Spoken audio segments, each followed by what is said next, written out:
Hello, my name's Mr. Quince and this is my list of games to look forward to in 2020.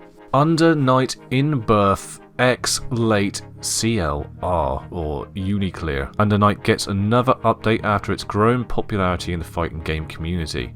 In 2019 it made its first appearance on the main stage at EVO and I absolutely love this game. The controls are sharp and pulling combos off feels amazing. It's not too complicated that someone new to the fighting game scene couldn't pick it up. And in my opinion, it's one of the better anime style fighters out there. Sorry Guilty Gear and BlazBlue fans, there was just something I like about this game. It's set to release on the 20th of February. Project L. Riot brings a new fighting game to the table and in my opinion Riot and quality are usually seen in the same sentence. This has me excited to see what is in store with this game. So far there hasn't been much said about the mechanics, whether it's going to be Street Fighter, quarter circle here, half circle, or the more Mortal Kombat sort of mechanics. I don't know.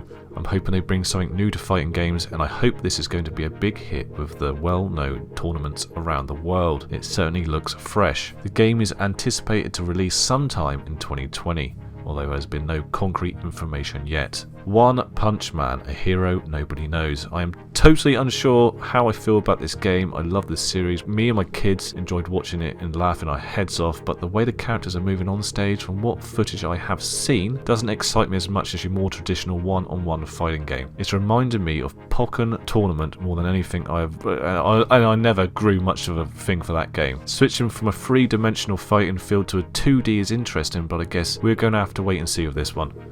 It's on my radar, but further down my personal list than most. Its release date is the 27th of February. Gran Blue Fantasy Versus. I watched James Chen play this game live on stream. He's a great commentator and a great player. You can find his YouTube channel at UltraChen TV. I'll put a link to the video in the description below. First off, I thought this game looked beautiful. It's an anime fighter with no air dash. I know, crazy, right?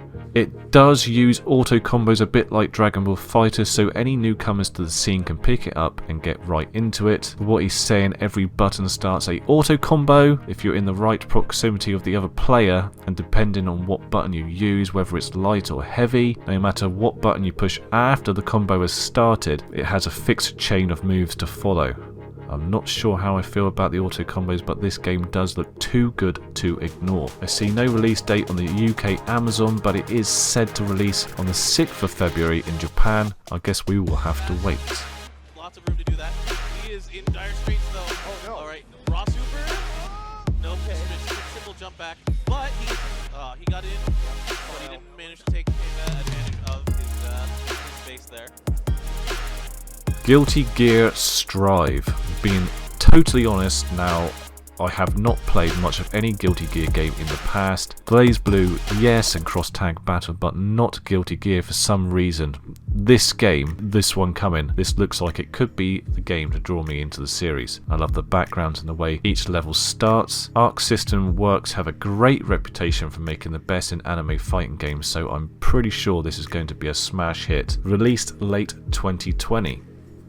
Tekken Cross Street Fighter. It's an upcoming crossover fighting game being developed by Bandai Namco Entertainment. The Street Fighter Cross Tekken game was released back in 2012 and was a lot of fun, in my opinion. I know it wasn't greatly received by the fighting game community, but I enjoyed it. Bandai Namco crossover has been in development for a long time, and to be honest, I almost forgot about it. I think now we have seen Akuma turn up in the most recent Tekken 7 game. We have some idea of how the crossover game could look.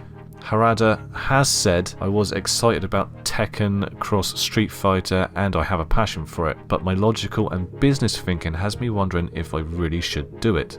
Harada said, with Bandai Namco having just released a 9th DLC pack for the Tekken 7, it's easy to see his conflict in thinking. So with that said, I doubt we will ever see a finished crossover game. The most I can wish for as a fan is more Street Fighter characters in Tekken 7.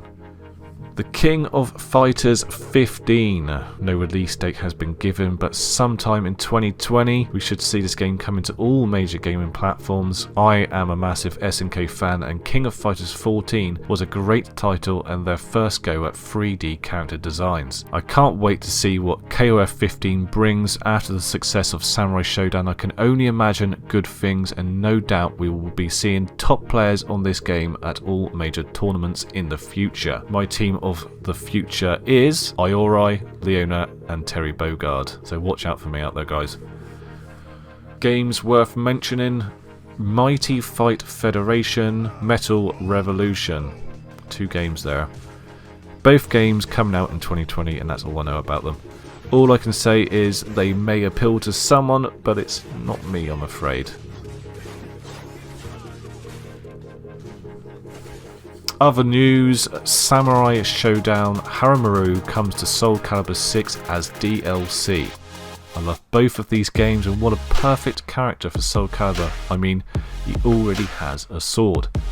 I look forward to seeing more and getting my hands on him as DLC in 2020. No release date as of yet.